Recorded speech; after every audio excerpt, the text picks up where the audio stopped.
Hello hi.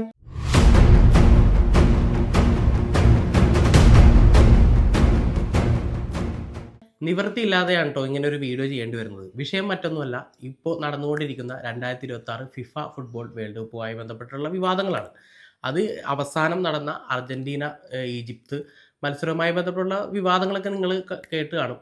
ഞാൻ കളിക്കളത്തിലെ വിവാദങ്ങളെ കുറിച്ചല്ല ട്ടോ സംസാരിക്കുന്നത്. കളിക്കളത്തിലെ വിവാദങ്ങൾ പുറത്ത് എങ്ങനെ വേണമെങ്കിലും ചർച്ച ചെയ്യാം. മെറിറ്റിൽ അങ്ങോട്ടും ഇങ്ങോട്ടും ഓരോ ഫാൻസിനും തല്ലുകൂടാനുള്ള വകയൊക്കെ ഉണ്ട്. അത് മറ്റൊരു വിഷയം.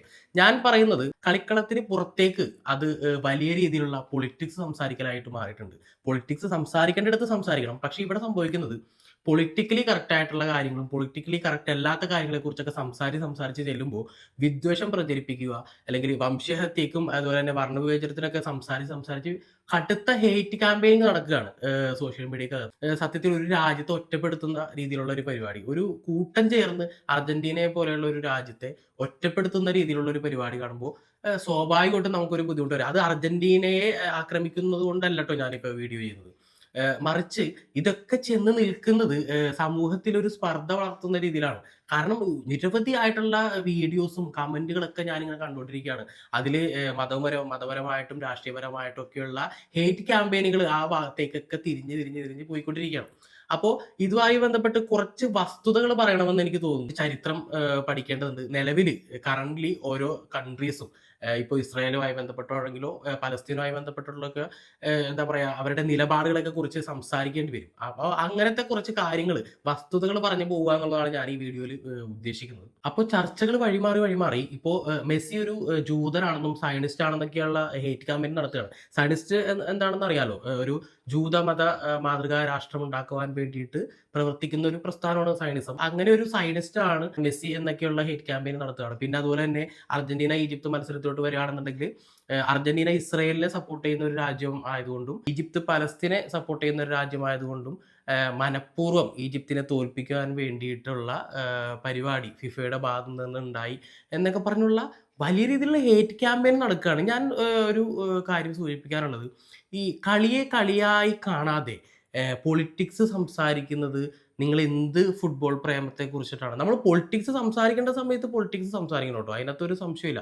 നമുക്ക് പൊളിറ്റിക്സിനെ കുറിച്ച് സംസാരിക്കാം അങ്ങനെയാണെന്നുണ്ടെങ്കിൽ കുറച്ച് നേരം. ഈ ഹേറ്റ് ക്യാമ്പയിൻ നടത്താൻ ഉദ്ദേശിക്കുന്ന ആളുകൾ ഉപയോഗിക്കുന്ന പൊളിറ്റിക്സ്, ആ പൊളിറ്റിക്സിൽ വെച്ചുകൊണ്ട് തന്നെ വേണമെങ്കിൽ നമുക്ക് സംസാരിക്കാം. ഈ അറബ് ലീഗുകൾ ഉണ്ടല്ലോ, അറബ് ലീഗിൽ പെടുന്ന രാജ്യങ്ങൾ, അവരുടെ നിർദ്ദേശം മറികടന്നുകൊണ്ട് ഇസ്രയേലുമായി ആദ്യമായി നേരിട്ട് കരാറുണ്ടാക്കിയ രാജ്യത്തിന്റെ പേരെന്താണെന്നറിയാമോ? അത് ഈജിപ്താണ്. ഏത്?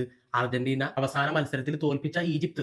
അങ്ങനെയാണെന്നുണ്ടെങ്കിൽ എങ്ങനെ നിങ്ങൾ ഈജിപ്തിന്റെ കൂടെ നിൽക്കും? ഈ പറയുന്ന പൊളിറ്റിക്സ് വെച്ചിട്ട് എങ്ങനെ നിങ്ങൾ ഈജിപ്തിനെ സപ്പോർട്ട് ചെയ്യും? പൊളിറ്റിക്സ് സംസാരിക്കുകയാണെന്നുള്ളത് നമുക്ക് അങ്ങനെ ഒരുപാട് സംസാരിക്കാം. മാത്രമല്ല മറ്റൊരു പൊളിറ്റിക്സ് നമുക്ക് സംസാരിക്കാം.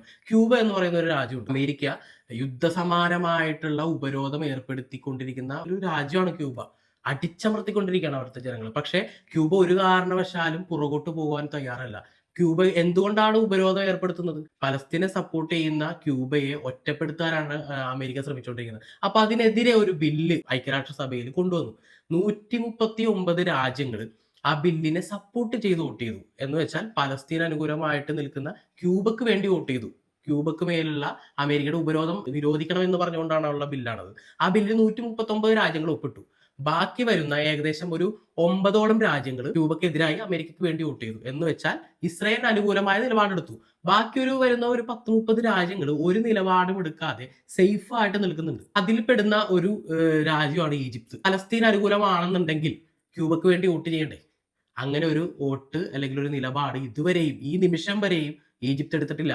പിന്നെ എങ്ങനെയാണ് നിങ്ങൾ ഇങ്ങനെ പൊളിറ്റിക്സ് സംസാരിക്കാൻ കഴിയുന്നത്? ഈജിപ്ത് പലസ്തീൻ അനുകൂലമാണ്, അർജന്റീന ഇസ്രായേലിന് അനുകൂലമാണ് എന്നൊക്കെ പറഞ്ഞിട്ടുള്ള കളിക്കളത്തിന് പുറത്തേക്കുള്ള ഒരു നിലപാട്, ഒരു പൊളിറ്റിക്കൽ നിലപാടുകൾ നിങ്ങൾക്ക് എടുക്കാൻ വേണ്ടി കഴിയുന്നത്.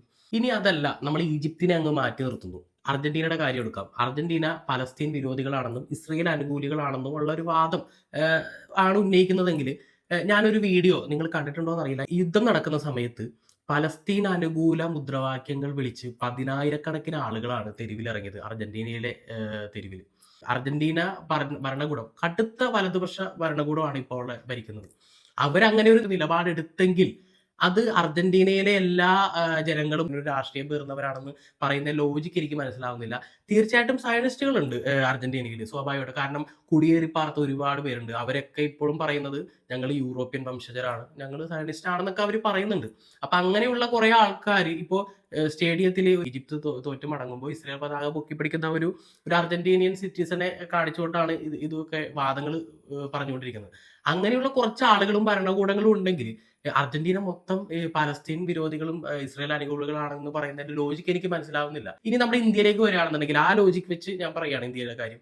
ഇന്ത്യയിലെ ഭരണകൂടം നമ്മുടെ മോദി പ്രധാനമന്ത്രിയായിട്ടുള്ള ഭരണകൂടം യഥാർത്ഥത്തിൽ ഇസ്രായേലിനെ അനുകൂലിക്കുന്ന ഒരു രാജ്യമാണല്ലോ ഇന്ത്യ. അതിൽ സംശയമൊന്നുമില്ലല്ലോ.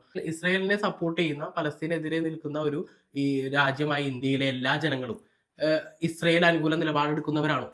അല്ലെങ്കിൽ പലസ്തീൻ വിരോധ നിലപാട് എടുക്കുന്നവരാണോ?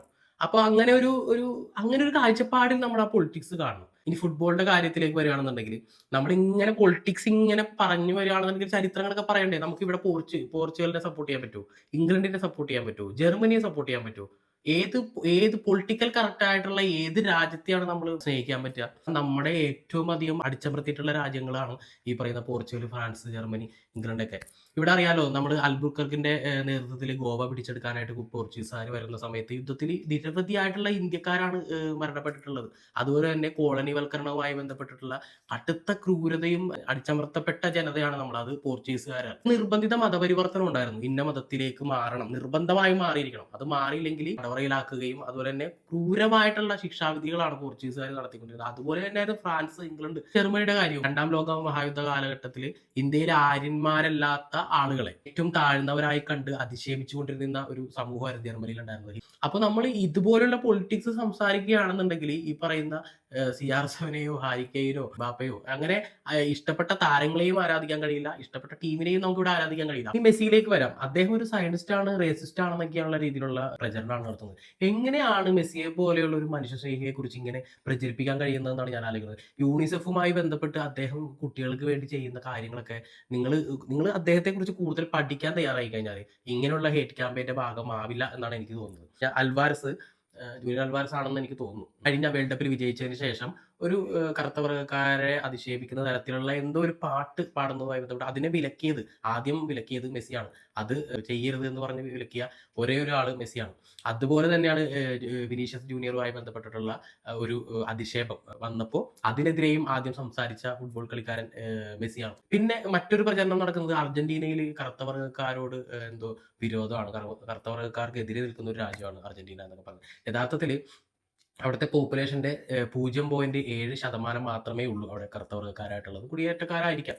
ഈ പൊളിറ്റിക്കൽ കറക്റ്റ്നെസ്സിന്റെ ഭാഗമായിട്ട് പൊളിറ്റിക്കലി കറക്റ്റ് ആയിട്ടിരിക്കാൻ ഫുട്ബോൾ അതിന് വേണ്ടിയിട്ട് ഒരു കറുത്ത വർഗ്ഗക്കാരൻ ടീമിൽ ഉൾപ്പെടുത്തണമെന്നാണ് പറയുന്നത്. ടാലന്റ് ആയിട്ടുള്ള പേഴ്സൺസ് വരുമ്പോൾ അങ്ങനെ വരും. ഞാനൊരു പേര് പറയാം. സ്റ്റീഫൻ കിക്കി റാമോസ് എന്ന് പറയുന്ന ഒരു അനാഥനായ ബാലൻ അർജന്റീനയുടെ അണ്ടർ-17 ഫുട്ബോൾ ദേശീയ ടീമിലേക്ക് സെലക്ട് ആയിട്ടുണ്ട് ഈ അടുത്തിടെ. അദ്ദേഹം ഒരു അനാഥനായിരുന്നു. ഹെയ്ത്തിയിലാണ് ആ അനാഥന്റെ ജന്മം. അവിടെ അനാഥനായിരുന്ന ആ കുട്ടിയെ അർജന്റീന കുടുംബം ദത്തെടുക്കുകയും അവൻ അവിടെ പഠിച്ച് ഫുട്ബോൾ കളിച്ച് ദേശീയ ടീമിലേക്ക് അണ്ടർ-17 ദേശീയ ടീമിലേക്ക് സെലക്ട് ആയിട്ടുണ്ട്. ഫുട്ബോൾ എന്ന് പറയുന്നത് ഒരു വൈകാരിക ഗെയിമാണ്. അത് ഫിസിക്കൽ ഗെയിം ആണെന്ന് പറയുമ്പോൾ പോലും ഞാൻ മനസ്സിലാക്കുക അതൊരു വൈകാരിക ഗെയിമാണ്. അപ്പോൾ ആ വൈകാരിക ഗെയിമിന്റെ ബ്യൂട്ടി ആസ്വദിച്ച് മുന്നോട്ട് പോവുക. ഇത്തരത്തിലുള്ള വിദ്വേഷം പ്രചരിപ്പിക്കുന്ന ആളുകൾ ചിന്തിക്കേണ്ടത് നിങ്ങൾ ഫുട്ബോളിനെ സ്നേഹിക്കുകയാണെന്നുണ്ടെങ്കിൽ പൊളിറ്റിക്സ് മാറ്റിവെക്കുക. പൊളിറ്റിക്സ് സംസാരിക്കേണ്ട സമയത്ത് നിങ്ങൾ സംസാരിക്കുക. ഇതിങ്ങനെ പറയണമെന്ന് തോന്നിയത് കൊണ്ടാണ് വീഡിയോ ആയിട്ട് ചെയ്യുന്നത്.